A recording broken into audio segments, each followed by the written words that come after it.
Good evening, friends. Welcome to WICCI Wellness and Wellbeing Council, Gujarat. Just please be online. We'll wait for a few audience.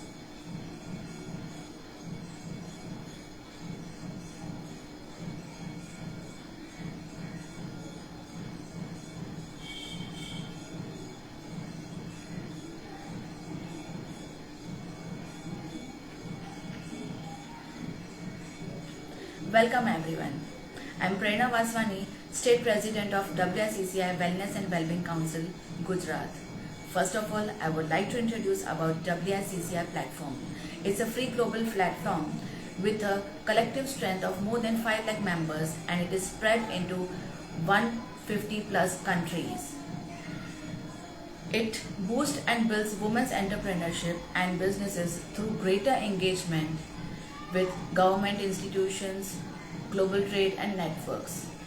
Apart from this, we have other interconnected platforms like All Ladies League, Women Economic Forum and She Economy.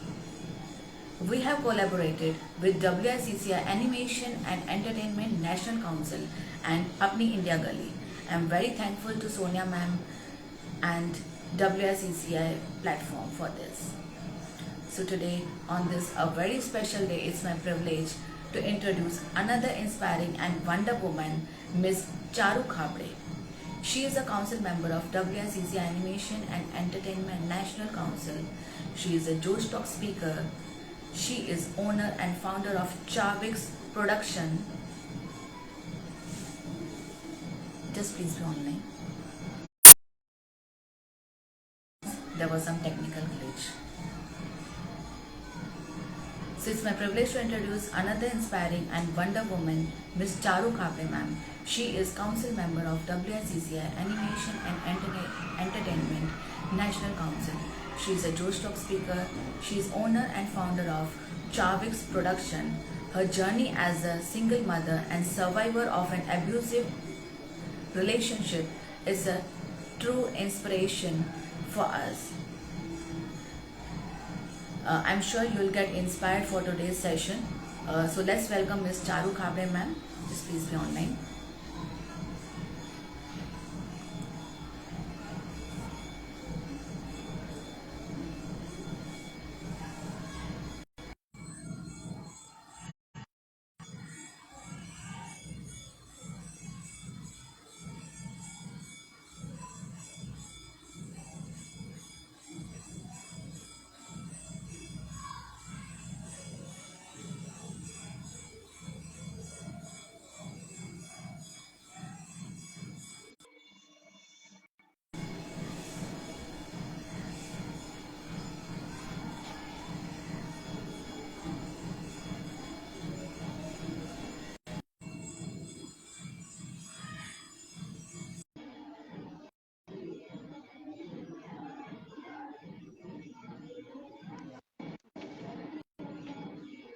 Hi, finally. Hello, good evening, ma'am. Hi, good evening. Bolo. I hope I'm audible. Yes, you are audible, very much audible. Tell me. Yeah, please be online, ma'am. So, hi, welcome to WSACI National Council Media and Entertainment second webinar or series on women empowerment. Yes. And thank you very much for accepting my invite. It's my pleasure to be with you, My ma'am. Yeah, it's my pleasure to. That is Yeah, thank why we are you. here for to create awareness and to empower the another women's.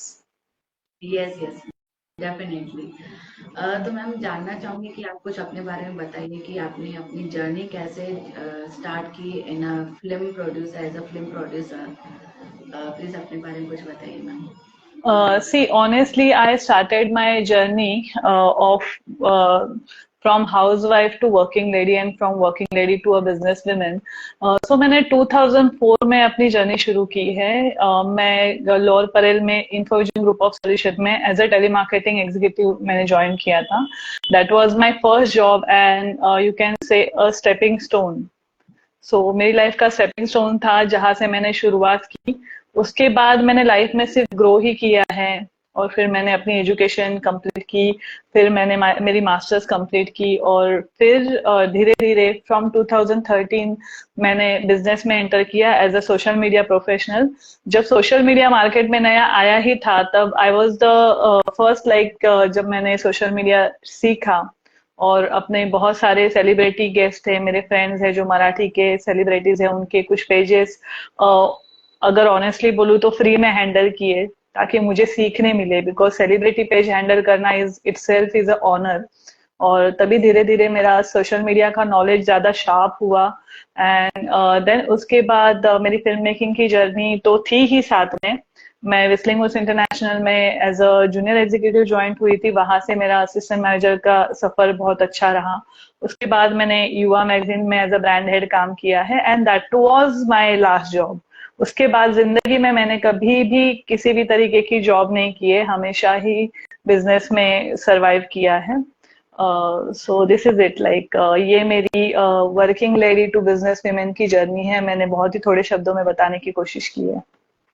Right, great to know this ma'am कि as a lady आप media industry में, entertainment industry में है। It's क्योंकि आजकल जो है काफी लेडीज जो है नहीं जाती है यही सोच के कि whether it is a safe industry और नॉट।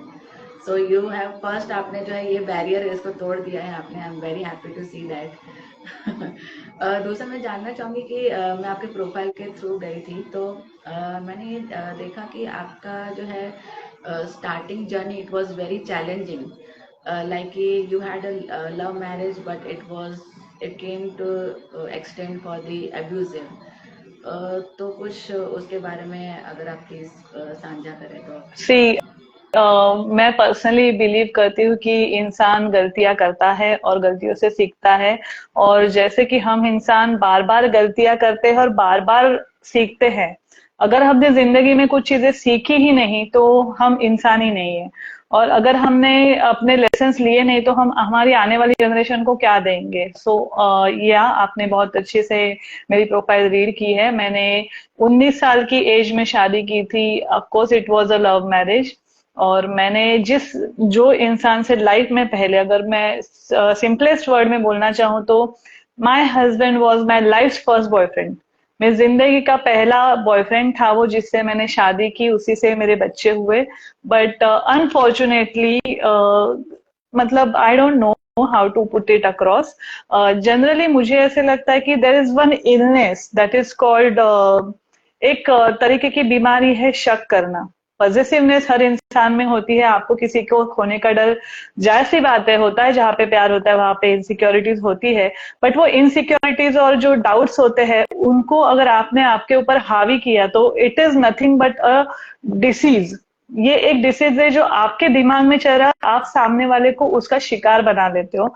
तो कहीं ना कहीं उस चीज का obsession, obsession in terms of what, मुझे क्या लगता है कि जब आप रिलेशनशिप में होते हो तो आप सामने वाले इंसान को आपकी प्रॉपर्टी ना समझे। आप ये समझे कि वो इक्वल है, आप ही की तरह दूसरा इंसान है, दूसरी जगह से आया हुआ है, उसकी परवरिश अलग है, आपकी परवरिश अलग है। आपको दोनों को एक्सेप्टेंस होना चाहिए। आप दोनों जब प्यार में होते तो हर चीज एक्सेप्ट करते हो, कहीं ना कहीं कुछ रेड फ्लैग्स दिखते हैं जो हम अनसीन कर देते हैं। तो मुझे ऐसे लगता है कि बहुत सारे रेड फ्लैग्स मुझे शुरू दिखे थे जब उसने मुझे पहली बार थप्पड़ मारा था शादी से पहले, हार्डली रिलेशनशिप के 2 या 3 महीने बाद।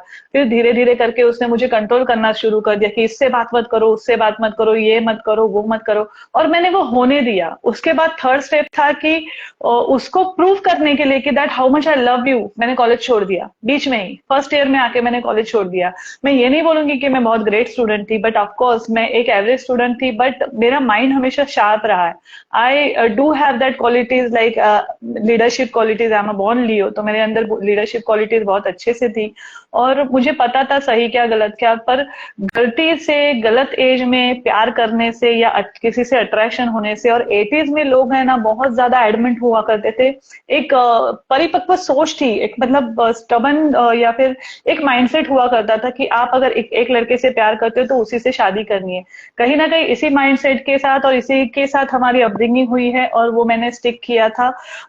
लोग मुझे आज भी ट्रोल करते हैं। जब मेरा जोश टॉक्स में इंटरव्यू हुआ बहुत लोगों ने मुझे बेवकूफ बोला है, बहुत लोगों ने मुझे अलग अलग तरीके की रिमार्क्स दी। Of course you can go and check, मुझे सच में बहुत लोगों ने उस तरीके से रिमार्क दिए। कुछ लोगों ने बड़ा अप्रिशिएट किया कि madam you fought a lot, ये वो सब। तो देखो, हेटर्स और लवर्स दोनों भी होते हैं, तो हमको किस तरीके से क्या लेना है। मुझे पता है मैंने गलतियां की, आई ओन माई, जो भी मिस्टेक्स मैंने की है जिंदगी में मैं ओन करती हूँ। सबसे बड़ी बात है आप मिस्टेक करो, करते रहो और उसको ओन करो और उसको इम्प्रूव करो, वो ज्यादा इंपॉर्टेंट है। आप कितने मिस्टेक करते हो, कुछ मैंने तो चलो वो बैरियर तोड़ा भी। एक दिन आया जब मैंने वो डिसाइड किया कि no, this is not me, मुझे ये नहीं झेलना है, वो मैंने अब्यूज का बैरियर तोड़ा।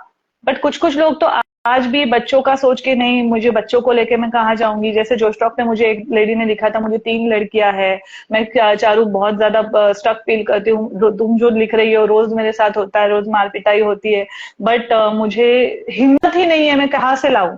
तो देखो, मैं ऑनेस्टली बोलूं, ये पब्लिक प्लेटफॉर्म है, पब्लिक डोमेन है, मैंने किया इसलिए सब करे, ये जरूरी नहीं है। और मैं किसी को भी ये सजेशन नहीं दूंगी कि शादी तोड़ो, ठीक है, मैं कोई नहीं हूँ।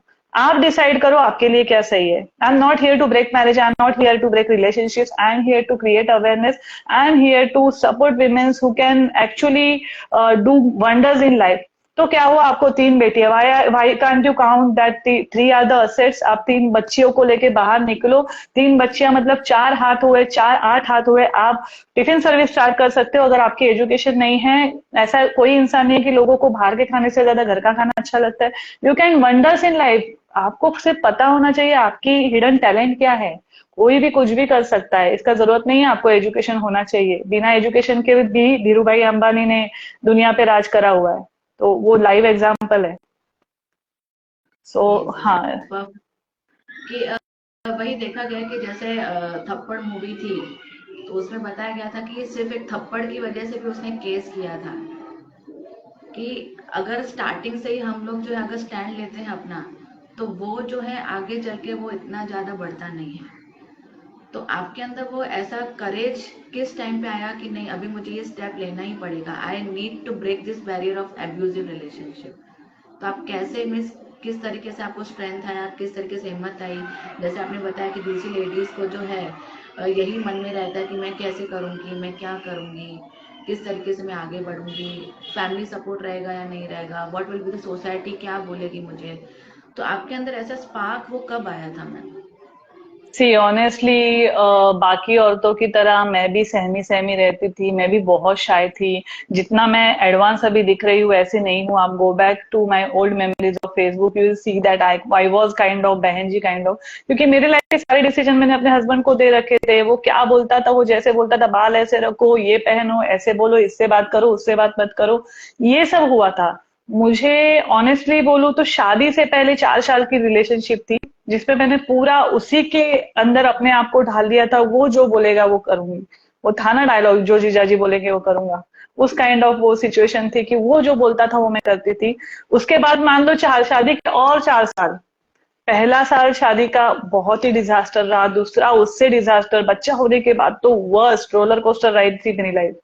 मुझे बहुत ही ज्यादा, मतलब it is not only my husband, it was my in laws also. मतलब यार, 19 साल की बच्ची से आप क्या एक्सपेक्ट कर रहे हो, कोई मानेगा नहीं। I am born and raised in Mumbai, Bandra जैसे जगह पे मैं बॉर्न एंड बॉट अप हूँ। मेरे डैडी इतने हाई पोजीशन थे, मेरे सास ससुर भी ऑनेस्टली बोलूं तो वर्किंग क्लास से बिलोंग करते थे। मेरी मदर इन लॉ 65 एज में ऑलमोस्ट वो मंत्रालय से रिटायर्ड हुई है, मेरे फादर इन लॉ भी पीडब्ल्यूडी में थे। तो इतनी एजुकेटेड फैमिली के अंदर भी आप नहीं बिलीव करोगे कि उन्होंने मुझे नौकरानी की तरह ट्रीट किया है। मतलब लिटरली, क्या अगर कोई हॉल में बैठा हो तो रिमोट देने के लिए भी चारों को किचन से बुलाया जाता था। आई वॉज काइंड ऑफ सास भी कभी बहू थी कि एकदम आइडियल बहू, कि सबके हाथ में सब चीजें दे दो, पति के जूते भी पॉलिश करे हैं। तो ऐसी कोई चीज नहीं जो मैंने नहीं की है। तो ये सब भी किया था और मतलब चीजें होती रही। अगर आप ये सब भी हंस के कर लोगे, क्योंकि आप समझते हो ये मेरी ड्यूटी है, पत्नी होने के नाते, माँ होने के नाते, बहू होने के नाते, राइट, ये हमारी ड्यूटीज है, हम राजी खुशी कर लेंगे। पर रिस्पेक्ट भी तो नाम की कोई चीज होती है। आप किसी के घर की लाडली बेटी लेके आ रहे हो तो आप उसको पैम्पर भी करो, अपनी बेटी की तरह ट्रीटमेंट करो। काम तो यार बाय डिफॉल्ट हमको करना पड़ता है, वो हमारी ड्यूटी, हमारी रिस्पॉन्सिबिलिटी एज अ विमेन, हम वो सब चीजें करते हैं। मैं ये नहीं बोल रही हूँ कि विमेन्स किचन में काम करने के लिए बनी है, बट वो बैलेंस कर सकती है, वर्क कर सकती है, एक पत्नी होने के नाते, एक बहू होने के नाते, एक माँ होने के नाते, और एक वर्किंग लेडी। ये चारों रिस्पॉन्सिबिलिटी बाखूबी निभाने का जो टैलेंट है ना, वो विमेन के अंदर है। और ससुराल वालों को ये चीज समझनी चाहिए कि जितना आपका बेटा रिस्पॉन्सिबल है, उतनी आपकी बेटी, आपकी बहू भी रिस्पॉन्सिबल है। उसको नौकरानी नहीं, रानी की तरह अगर आप ट्रीट करोगे तो शायद मुझे लगता है कि उससे कई ज्यादा वो कर सकती है। Every women can make history, but बस उसको वो एक्सपोजर मिलना चाहिए। तो मुझे लगता है वो 8 साल छोड़ दो, 2005 में मुझे करेज आया। I am talking about 1997 to 2005। मैं डोमेस्टिक वायलेंस का शिकार रही हूँ, not only with my husband, but मेरे इन लॉज, मेरी सिस्टर इन लॉ, मतलब सम और दी, सी मेंटल टॉर्चर भी एक तरीके का अब्यूज ही होता है मेरी तरफ से, मुझे ऐसे लगता है। बिकॉज आपकी मेंटल हेल्थ इतनी खराब हो जाती है, मैं इतनी डिप्रेस थी, इतनी ऐसी स्लिम ट्रिम थी कि मैं बहुत परेशान। और इसी वजह से मेरे बेटे के ऊपर भी काफी परेशानी आई है। बिकॉज मुझे ऐसे लगता है जब आप प्रेग्नेंट होते हो और आपके आसपास की चीजें आपके फेवर में ना हो, तो आप डिप्रेशन में चले जाते हो, और उससे पेट में आने वाले बच्चे के ऊपर भी असर होता है। तो मुझे ऑलमोस्ट मुझे लगता है कि 10 से 12 साल लगे मेरा मेंटल अब्यूज का प्लेटो तोड़ने में। It is not easy. तो किसी को भी लगता है कि मैंने 4 साल शादी की, 5वें साल में छोड़ दिया, no no, it wasn't that easy. Because हम जिस सोसाइटी को बिलोंग करते हैं, वहां पे हमारे माँ बाप की रिस्पेक्ट हमसे पहले आती है, हमारे बच्चों की जिम्मेदारी हमसे पहले आती है। उसके साथ ही साथ हम अपने इन लॉज का भी सोचते हैं, क्योंकि एक लड़की के ऊपर सिर्फ अपनी जिम्मेदारी तो है नहीं, पूरे संसार का बोझ लेके हम चलते हैं अपने कंधों पे। जब एक लड़की घर के बाहर निकलती है, जब मैके में हो तो अपने परिवार की इज्जत, और ससुराल में हो तो पति और परिवार की इज्जत, तो हम अकेले कब होते हैं? हम तो हमेशा कोई ना कोई बोझ सर पे लेके ही होते हैं ना। तो यही है। सही है। राइट। तो आपको ये सब बैरियर्स, जो चैलेंजेस आपके यहाँ पर आ रहे थे आपके लाइफ में, तो आपने वो बैरियर्स को हटाने के लिए जो है कुछ फैमिली सपोर्ट आपको मिला था, कि फैमिली का कैसा रहा रवैया आपकी तरफ, कि अ, जो भी अब्यूज रिलेशनशिप हो रहा था, कि जो है फैमिली सपोर्ट मिला आपको कि नहीं, कि ठीक है एब्यूजिव रिलेशनशिप है तो you come at home, back to home, और इस तरीके से, या फिर एज अ पार्ट मीन्स, या फिर ऐसा था कि नहीं जैसे सोसाइटी का रवैया रहता है कि नहीं, अगर बेटी एक बार शादी करके गई है तो ससुराल में ही रहेगी, तो किस टाइप का था?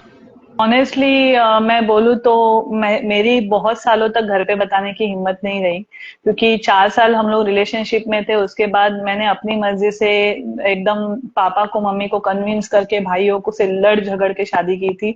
तो मेरी खुद की हिम्मत नहीं बनी। और मेरी माँ और मेरे पापा की, तो पापा तो वैसे शांत ही थे, पर मेरी माँ ने मुझे शांत रह के भी बहुत अच्छी परवरिश दी है। मैं बहुत अच्छी फैमिली को बिलोंग करती हूँ। मेरी सिस्टर, मेरे भाई बहन बहुत ही सपोर्टिव रहे मेरे लिए। बट हमारे घर में रिवाज ही नहीं है। My sister still married and she is happily married, I can say. But हमारे घर में ये रिवाज ही नहीं कि हम एक दूसरे को इसलिए कॉल करते हैं कि हम अपनी दिन की परेशानियां बताएं। हम बने ही नहीं वैसे। मतलब मेरे परिवार में आई डोंट नो ये इनहेरेंट है या किस तरीके का टैलेंट है हमारे अंदर। मेरी मम्मी ने मुझे फोन किया तो घर पे सब कैसे है इतना पूछा है, कभी ये नहीं पूछा सास कैसे ट्रीट करती है, तुम्हारी ननद कैसे ट्रीट करती है, या क्या होता है। ना कभी दोस्तों से कुछ शेयर किया है। तो मतलब हमें आदत ही नहीं प्रॉब्लम शेयर करने की। सपोर्ट तो मुझे तब मिला जब मैंने जाके बताया। मुझे लगता है कि मैंने पहले बताया होता तो बात अलग थी। तो बट जब मैंने वो प्लेटो तोड़ा और एक दिन जब बर्दाश्त के बाहर हुआ, जब मेरे हस्बैंड ने मुझे पिलो दबा के, गला दबा के मारने की कोशिश की, और तब जब मैंने डिसीजन लिया कि नहीं, अब नहीं। और मैं आज भी उस इंसान का नाम लेते हुए बिल्कुल नहीं शर्माऊंगी। वो एक लेडी थी जिसने मुझे उस टाइम पे वो करेज दिया था। मैं उससे एक ही बार मिली हूँ। वो पुणे में रहते, उसका नाम सपना है। उसने भी अपना एक डोमेस्टिक अब्यूज का प्लेटो तोड़ा था। और मुझे ऐसा लगता है कि she was the only one women who came into my life on the right time and who guided me कि चारू यार तू इतने 8 सालों से जो डोमेस्टिक अब्यूज सह रही है, इट इज टोटली रॉन्ग, तो तुमको नहीं करना चाहिए। उसने मुझे 1-1.5 घंटा वो काउंसलिंग किया था, और तब मैंने बहुत करेज इकट्ठा करके, तब मैं अविवा लाइफ इंश्योरेंस में सिर्फ एक एडवाइजर थी और मैं अपने घर पे आई थी। जो भाई मेरा मेरे अपोज में था और जो चाहता था, जेन्युइनली वही चाहता था, मेरा बड़ा भाई, actually he is no more, we lost him in 2023 January, अभी रिसेंटली उसकी डेथ हुई है। तो वो अकेला ही इंसान था कि जिसने चाहा था कि मैं ये शादी ना करूं। कहीं ना कहीं मुझे लगता है उसको पता था कि अपनी बहन गलत हाथों में जा रही है। My husband was like, he was druggist, वो ड्रिंक करता था और उसकी सोच ही वैसी थी। बहुत ही बोलो, फ्रेंड सर्कल बहुत मैटर करता है, गंदे फ्रेंड सर्कल से था। तो उसके फ्रेंड सर्कल में ही वो लोग ऐसे होते थे कि यार एक नहीं 10 गर्लफ्रेंड रखते थे, तो उनको ऐसे लगता था कि ये लड़की भी ऐसी है। एवरीथिंग कम्स, लड़की के लिए लाइफ में ना एक ही चीज इंपॉर्टेंट होती है, कैरेक्टर। तो अपने कैरेक्टर पे दाग तो लेना ही नहीं था मुझे, इसीलिए मैंने, मुझे सब पता होते हुए भी उसी इंसान से शादी की। तो इट वॉज नेवर इजी। हाँ, पर मैं वो जब वापस आई तो मेरी फैमिली, तभी भी और अभी भी, क्योंकि मैंने एक इंसान से 2 बार शादी की है, तो पहली बार बोलो या दूसरी बार बोलो, मेरी फैमिली में मुझे वेलकम हुआ है। और ऑनेस्टली टच वुड, मेरी फैमिली ऐसी है कि उन्होंने मेरे ऊपर कभी कोई डिसीजन थोपे नहीं। हाँ, सेकेंड टाइम फिर से शादी करने के लिए उन्होंने फोर्स करा था, जिसके टॉपिक पे हम आएंगे। बट जब मैं पहली बार घर छोड़ के आई थी तो मेरी फैमिली ने मुझे बहुत ही अच्छे से लाड प्यार से रखा, मेरे भाइयों ने मुझे समझा। दूसरा नंबर का जो भाई है अभिजीत, वो जाके मेरे बेटे को लेके आया। बहन ने मुझे बोला तू टेंशन मत ले, मैं तुझे सपोर्ट करूंगी। और my sister, she is like my second mother. हालांकि मतलब वो बहुत ही अभी दिक्कतों से गुजर रही है, but she was always a inspiration. तो उसने मेरा टेक केयर तभी भी किया था, सेकेंड टाइम भी किया है। और yes, I have a great support of family, उनके सपोर्ट के बिना मैं कुछ भी नहीं हूँ। Still my son is raised by 2 mother, I am proudly saying it. Great great, definitely family support is must. अगर फैमिली सपोर्ट है, we can grow to this. या और अभी जैसे आपने बताया कि ना काफी आपका डिफिकल्ट जर्नी था फॉर द अब्यूजिव रिलेशनशिप, तो आपको साइकोलॉजिकली और इमोशनली काफी इंसान टूट जाता है। तो वो कैसे आप उभर पाए? मीन्स कुछ प्रोफेशनली कुछ आपने हेल्प लिया था किसी से, जैसे साइकोलॉजिस्ट रहते हैं या कुछ रहता है, या फिर कोई और फ्रेंड थे या कुछ मेंबर्स थे जिनके थ्रू आप ये कुछ कर पाए, उभर पाए इससे? See, honestly, ये सवाल, you're the first person in my life who asked me this question, so thank you so much. I never talk about this because Deepika Padukone जी का भी इंटरव्यू देखा होगा कि मेंटल हेल्थ बहुत ज्यादा अफेक्ट होती है रिलेशनशिप और मैरिजेस और बाकी कई सारी चीजों में। सो मैं ये बताना चाहूंगी कि यस, मैं मुझे डिप्रेशन की प्रॉब्लम थी। मैं स्कीजो बॉर्डरलाइन पर्सनालिटी डिसऑर्डर थी, जो कि मुझे नहीं पता था। एक्चुअली जब मैंने अपना करियर ग्रोथ स्टार्ट किया तो मैं पढ़ने लगी थी। जब मैंने एजुकेशन के लिए अप्लाई किया और साथ ही साथ मैं जॉब करती थी, तो मैं सेल्स और मार्केटिंग में थी, तो मुझे प्रेशर बहुत होता था। तो उसकी वजह से मुझे बहुत ज्यादा स्ट्रेस होता था। मुझे समझ नहीं आता था कि इतना स्ट्रेस क्यों है। तो उस वक्त कहीं ना कहीं मुझे खुद रियलाइज हुआ कि दिस इज नॉट मी, मेरे साथ कुछ गलत है। तो मैंने खुद ऑनलाइन सर्च करके, बांद्रा में एक काउंसिलर है जिनके इसके पास जाके 6 महीने काउंसिलिंग लिया। कुछ टेस्ट हुए जिसमें पता चला कि I am schizo borderline personality disorder, मतलब ऑलमोस्ट एक फेक गुड पर्सनालिटी जो दुनिया के लिए हंसती खेलती चारू थी, और अंदर ही अंदर वो कहीं ना कहीं बहुत ही ब्रोकन पर्सनालिटी थी। तो मैंने जाके ट्रीटमेंट लिया, पर then she suggested go to doctor Vaibhav Deshpande है, जो सत्यमेव जयते में आते थे, तो उन्होंने मेरा ट्रीटमेंट किया। Okay okay, great. एटलीस्ट कहीं ना कहीं जो है या बोल सकते हैं कि जो प्रोफेशनली जो है साइकोलॉजिस्ट, या कहीं ना कहीं वो जरूरत पड़ती है, क्योंकि हम लोग इमोशनली जो है फैमिली मेंबर्स, फ्रेंड्स, सब लोग हमें हेल्प करेंगे, लेकिन टू सम एक्सटेंट। तो कहीं ना कहीं हमें प्रोफेशनली भी गाइडेंस लेनी पड़ती है कि हम इसमें से उभर पाए।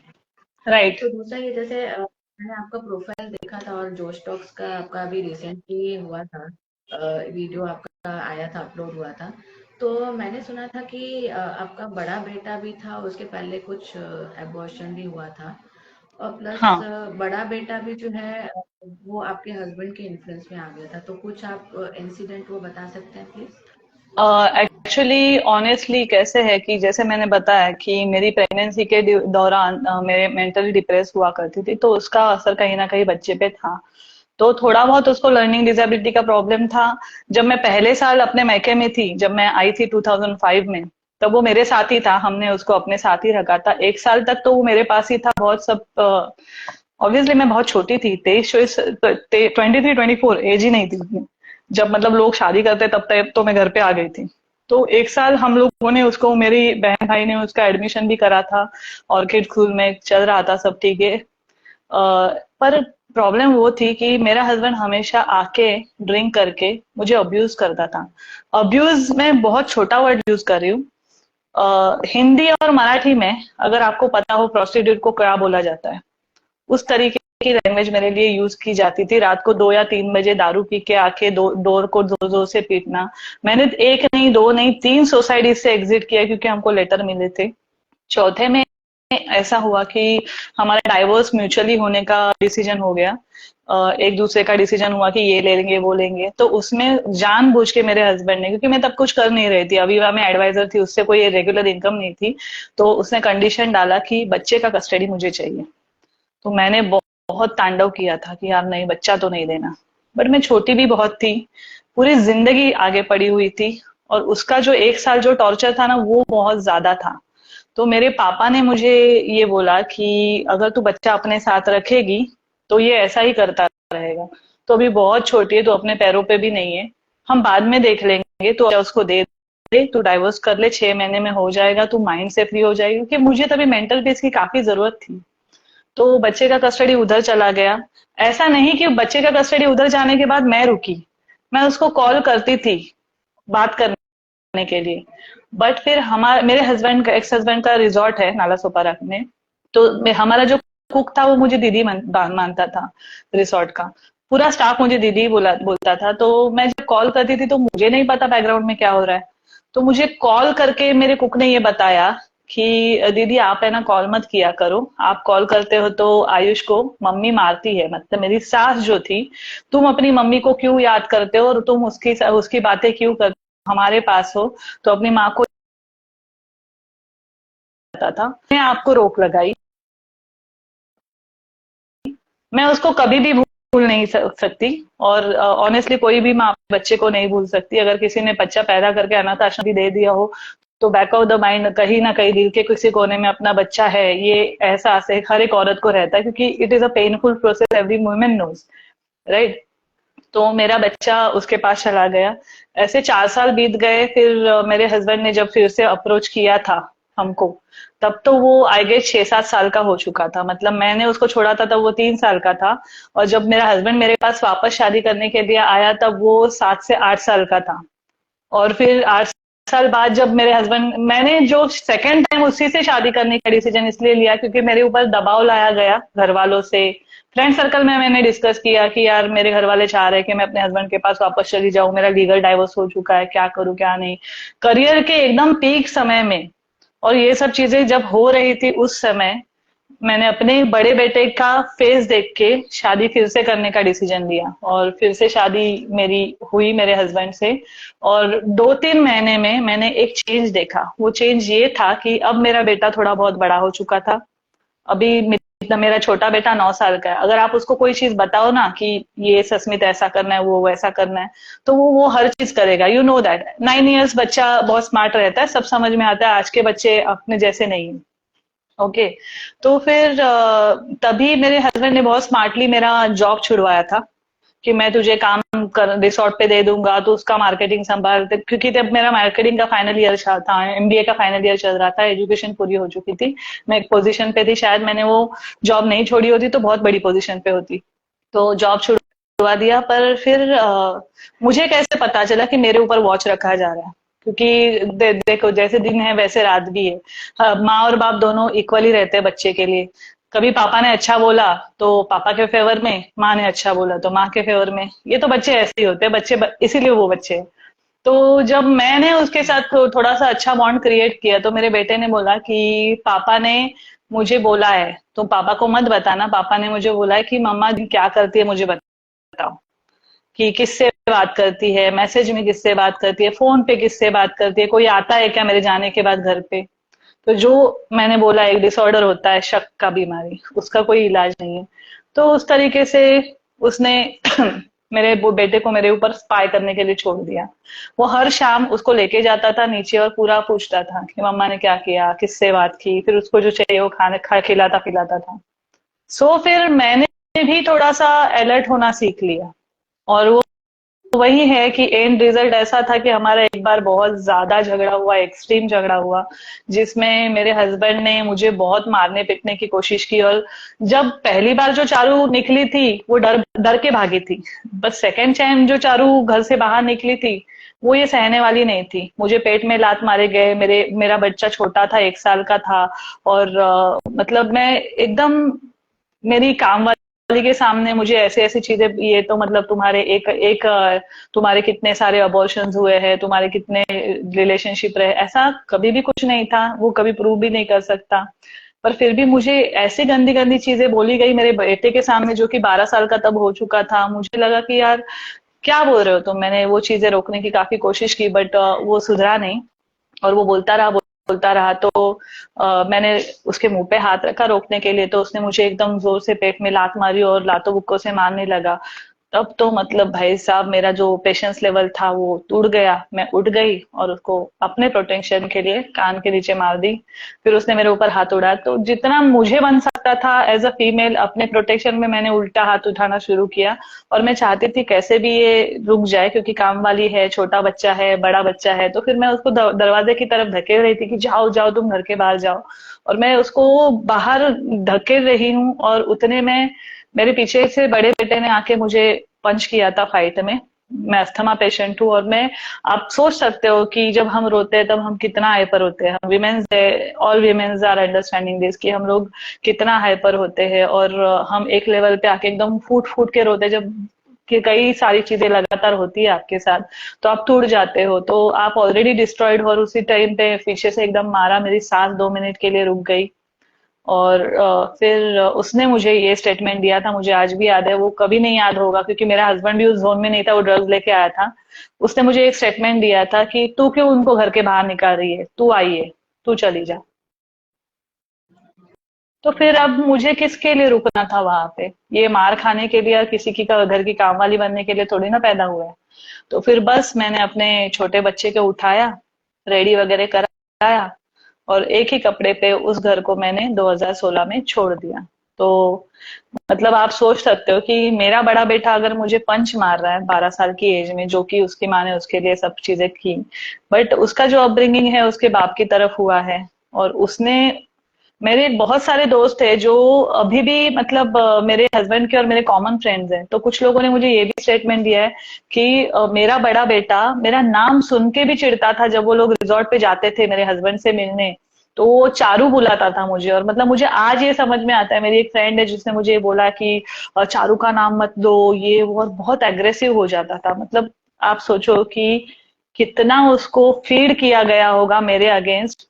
अभी रिसेंटली भी ऐसे हुआ है, अभी हाल फिलहाल में 1 डेढ़ साल पहले लॉकडाउन में वो मेरे पास 1 डेढ़ साल के लिए आया था, सब चीजें सही चल रही थी।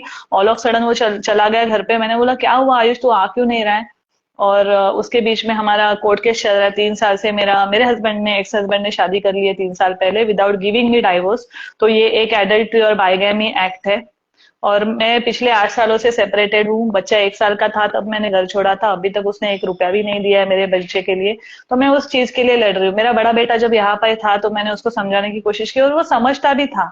अचानक ऐसे हो गया कि जब मेरे हस्बैंड के खिलाफ वारंट निकला है, तब वो बड़े बेटे ने मुझे ऐसा मैसेज किया कि मुझे तुम्हें माँ बोलते हुए भी शर्म आ रही है, कि तुम कैसी माँ हो, पापा के साथ तुम गलत कर रही हो।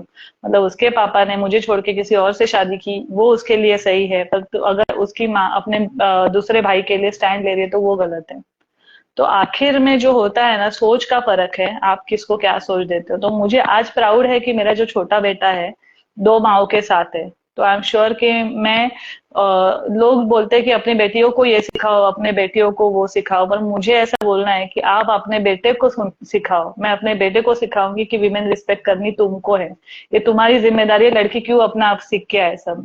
जैसे लड़की को सिखाया जाता है कि ससुराल में जाके ये करना है वो करना है, तो आपको बचपन से ही बच्चों को ये सिखाना है, अपने बच्चों को सिखाना है। ये हमारी as a women moral responsibility है कि हम अपने बेटों को सिखाए कि वीमेन का रिस्पेक्ट करना है।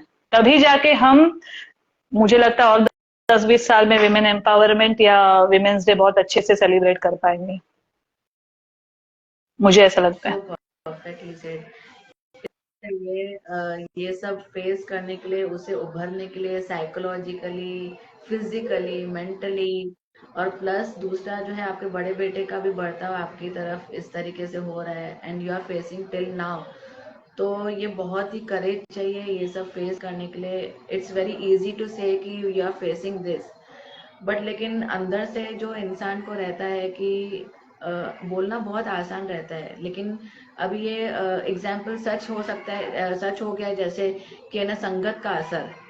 जैसे आपका बड़ा बेटा आपके हस्बैंड के साथ है, ही हैज बिकम उन संगत एग्रेसिव। का उनको इन्फ्लुएंस हो हम्म। गया, और आपका जो है एग्रेसिव हो गया। अभी आपके साथ जो छोटा बेटा है वो आपकी तरह बन रहा है।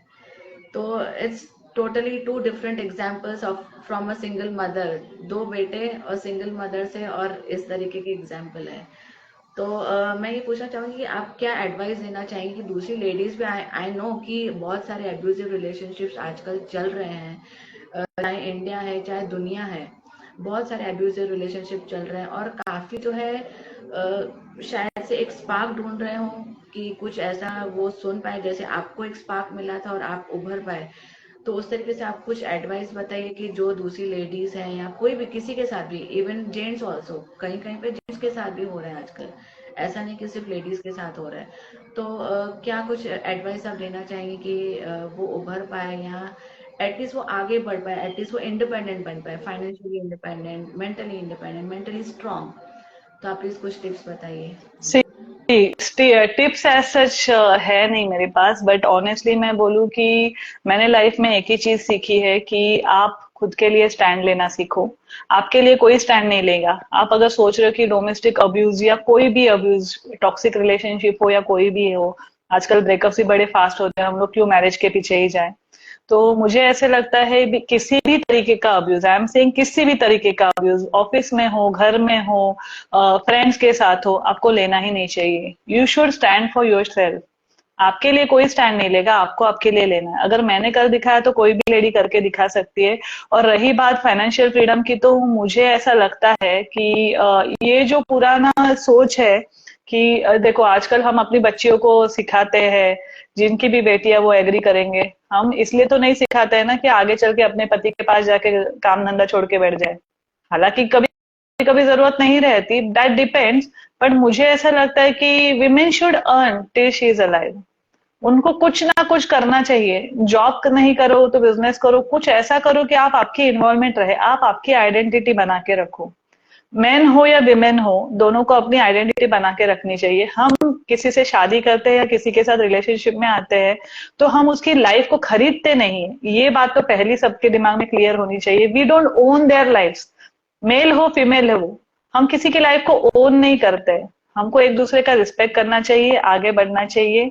और विमेन्स को मैं ये बोलना चाहती हूँ कि we specially as a womens are not made for smacked up, dolled up and thrown away.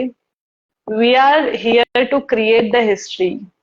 So मुझे ऐसे लगता है कि good women's don't make history, bold women's make history.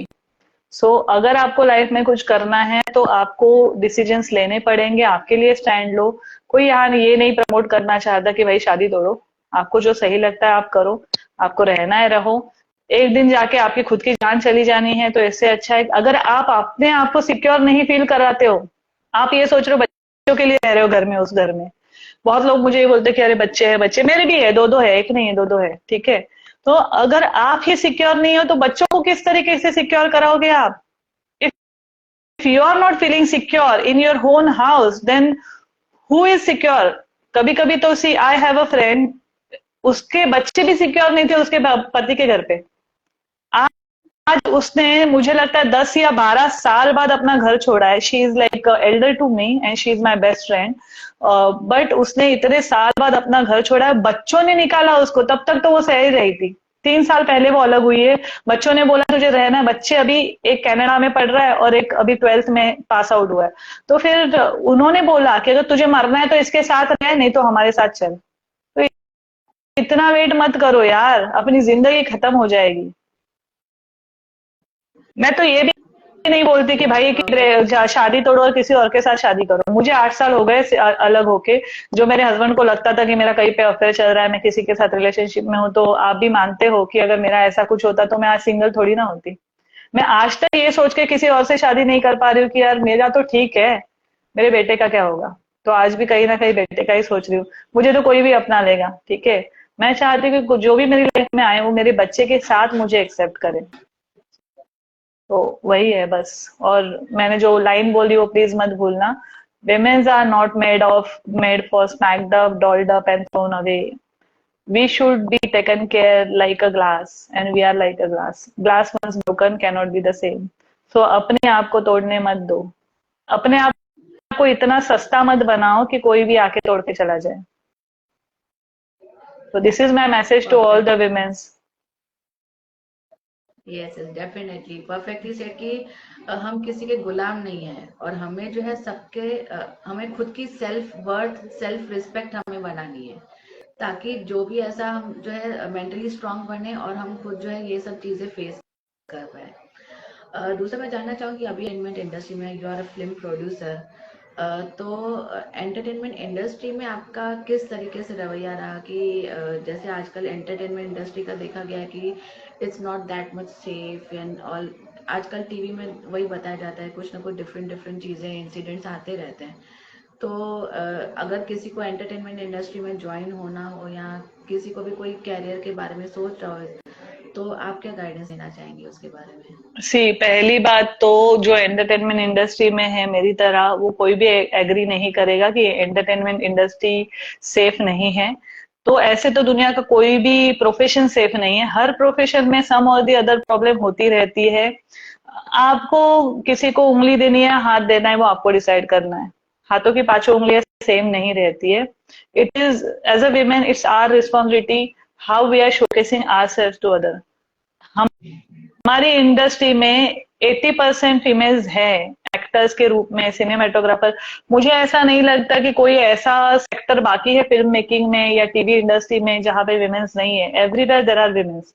आप उठा के देख लो, हर टॉप पोजीशन में विमेन्स है। चैनल के हेड्स में है, एक्विजिशन में है, हर जगह है। तो it is a safest industry, but आपको रहने आना चाहिए। ये इंडस्ट्री क्या, कोई भी जगह हो, विमेन्स के लिए कोई भी चीज सेफ नहीं है। बिकॉज हमको भगवान ने उतना डेलिकेट बनाया हुआ है। हमको अपना शील्ड खुद पहनना है, हमको अपना प्रोटेक्शन खुद करना है। जैसे मैंने बोला, अपने अपने शील्ड को ओढ़ो और चलो। एंटरटेनमेंट इंडस्ट्री में मेरी जर्नी जो थी वो विस्लिंग वुड से शुरू हुई थी। मैं वहां पे सेल्स और मार्केटिंग में थी, और वहां से मैंने अपनी जर्नी शुरू की है। फिर उसके बाद मैंने अपनी फिल्म प्रोड्यूस की। चैलेंजेस आते रहते हैं। लोगों को क्या लगता है कि आप पौधा लगाओ और तुरंत ही थोड़ी ना आएगा उसका। मैं आज भी स्ट्रगल कर रही हूँ, ऑनेस्टली मैं अभी भी सक्सेसफुल नहीं हूँ। Every year film making, film industry ऐसी इंडस्ट्री है, यहाँ पे कोई भी सेटल नहीं है। बहुत बड़े बड़े प्रोड्यूसर और डायरेक्टर वो सेटल्ड है, पर जो मिड लेवल पे है वो अभी भी एवरीडे का स्ट्रगल करते हैं। हर एक्टर की लाइफ में, हर एक प्रोफेशनल पर्सन की लाइफ में अलग अलग तरीके का स्ट्रगल है। बिकॉज हमारी इनकम कांस्टेंट नहीं होती, हमको मंथली पेमेंट नहीं होती। सो हाँ, बट जिसको पैशन है ना, वो कुछ भी कर जाता है। ये एक ही इंडस्ट्री है जो आपको एक दिन में नाम दिला सकती है। सो ऐसा कुछ नहीं है। बहुत सेफेस्ट इंडस्ट्री है। ऐसे यहाँ पे कोई भेड़िए नहीं बैठे हुए कि जो आपको खा जाएंगे। सो विमेन्स के लिए तो बहुत सेफ इंडस्ट्री है। रिस्क भी बहुत है यहाँ पे सब लोगों का। तो बहुत अच्छी इंडस्ट्री, एनिमेशन हो, मीडिया एंड एंटरटेनमेंट हो, बहुत ही ज्यादा करियर ऑप्शंस है। मुझे लगता है कि बाकी के सेक्टर्स में ऑप्शंस खत्म हो गए। हर कोई इंजीनियर डॉक्टर बनेगा तो मीडिया एजेंसी में कौन आएगा। अपनी ऐसी फील्ड है मीडिया एंड एंटरटेनमेंट, इसमें इतने सारे सेक्टर्स और इतने सारे पोजीशंस है कि आप कुछ भी कर सकते हो। If you have talent you can make miracles. और बहुत ही सेफ है, कोई प्रॉब्लम नहीं है। मैं 8 सालों से हूँ, शायद उससे ज्यादा। Definitely ma'am. और आप entertainment industry as a film producer, आप वेब सीरीज बनाती हैं, तो ओटीटी प्लेटफॉर्म पे तो किस टाइप की आप अभी वेब सीरीज रिसेंटली अभी अभी आपकी कौन सी चल रही है? मेरा एक्चुअली जो जॉनर है वो क्राइम और थ्रिलर सस्पेंस जॉनर है। तो मेरी जो पहली फिल्म थी वो बच्चों के ऊपर थी, वो सम रीजन नहीं रिलीज हो पाई। क्राइम पेट्रोल डायल 100 मैंने किया, कुछ अवार्ड शोज किए हैं।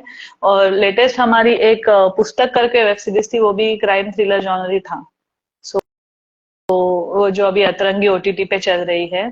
तो ये है मेरे करंट प्रोजेक्ट्स। और अभी भी मैं क्राइम थ्रिलर पे ही बना रही हूँ। हमारी एक सीरीज आने वाली है गॉन केस, जो क्रिप्टो करेंसी और डार्क वेब के ऊपर है। तो कहीं ना कहीं हम क्राइम को और मिस्ट्री और थ्रिलर को बढ़ावा नहीं दे रहे, पर हाँ, दुनिया में जो हो रहा है वो दिखाने की हम जरूर कोशिश कर रहे हैं। तो एक तरीके का अवेयरनेस ही है कि कौन सी चीजों से हमको दूर रहना चाहिए। So that's it. Yes yes. Thank you so much. आपने बहुत अच्छे अच्छे गाइडेंस दिया। आपने किस तरीके से सारे बैरियर्स तोड़े, लाइक सोसाइटल बैरियर हो, चाहे फैमिली रिलेटेड कुछ बैरियर हो, चाहे ये अब्यूजिव रिलेशनशिप का बैरियर था। तो it really needs a guts कि ये जो है मेंटल स्ट्रेंथ चाहिए, प्लस अंदर से एक, जैसे बोलते हैं ना कि औरत जो है कभी अगर माँ बनती है, अगर वो ममता बनती है, तो कहीं ना कहीं वो चंडी का रूप भी लेती है। तो आपने जो है सभी टाइप के, आपने जो है माता रानी के रूप आपने दिखा दिए हैं कि a lady can do anything. हमें जो है गिव अप नहीं करना है। अगर हम लोग टूट रहे हैं, हम लोग गिरे हैं, we have to bounce back and we have to do the sky limits achievements. So बहुत ही अच्छा लगा आपसे बात मैं करके तो और बोलती हूँ कि वेरी इंस्पायरिंग। विमेन्स के अंदर जो टैलेंट है वो मेंस के अंदर भी नहीं है। अगर हम अभी रो रहे हैं और हमारा बच्चा सामने आ जाए, क्योंकि मेरे साथ ऐसा बहुत बार हुआ है कि मैं कभी कभी रोती हूँ और मेरा बेटा सामने आ जाता है, तो मैं तुरंत, वो पूछता है ना जब कि मम्मा क्या हुआ, तो मैं तुरंत पोछ लेती हूँ, बोलती नहीं नहीं यार कुछ नहीं, नहीं यू आर लुकिंग सैड, सो नहीं। सो ये हमारे अंदर ही टैलेंट है। इसलिए नारी को शक्ति का रूप माना जाता है, और हम लोग एक्चुअली शक्ति है जिसको शार्प करना है। और हाँ, मुझे ऐसे लगता है कि ये भी है कि जो शिव जी ने जो रूप लिया है, नट नारेश्वरी, तो आदि और शक्ति दोनों का मिलन होता है तभी चीजें पॉसिबल होती है। तो जैसी हमारी as a women moral responsibility है, मैं चाहती हूँ कि अगर कोई मेल हमें देख रहा है तो वो भी अपनी मॉरल रिस्पॉन्सिबिलिटी समझे और दोनों चीजें बैलेंस करे। तो मुझे लगता है कि दुनिया में कोई भी मैरिज ब्रेक नहीं होगी, ना कोई रिलेशनशिप ब्रेक होगी। Definitely definitely. Thank you so thank you much. So much. बहुत ही अच्छा लगा, inspiring for me. And definitely जो भी ये वीडियो देखने वाले हैं, उनको कहीं ना कहीं स्पार्क मिलेगा और इंस्पिरेशन तो डेफिनेटली उनको मिलने ही वाला है। तो and thank you so much to Sonia ma'am. उनके थ्रू जो है मैं आपके साथ जुड़ पाई for collaboration. And Devisha ma'am, Hansa ma'am, या thanks it's Sonia. Really. Sonia ने एक्चुअली एक दही हंडी जैसा ये किया है। उसने 22 लोगों को इकट्ठा करना बहुत बड़ी बात है। उसको ऑलमोस्ट 6 महीने का टाइम लगा है। हर एक जगह से हर एक लेडी को खड़ा करना और उनको एज अ टीम लाना। तो थैंक्स सोनिया। और WSCCI नेशनल काउंसिल को भी मेरा थैंक यू है कि उन्होंने ये सब किया है। So yes yes and thanks to you definitely. कि तुमने मुझे इस काबिल समझा कि मैं इस प्लेटफॉर्म में आके तुम्हारे साथ बात कर सकूं। Thank you so much. Pleasure is mine. या So see you next time. And sure if sure. anyone is having references for another inspiring talks, please DM me.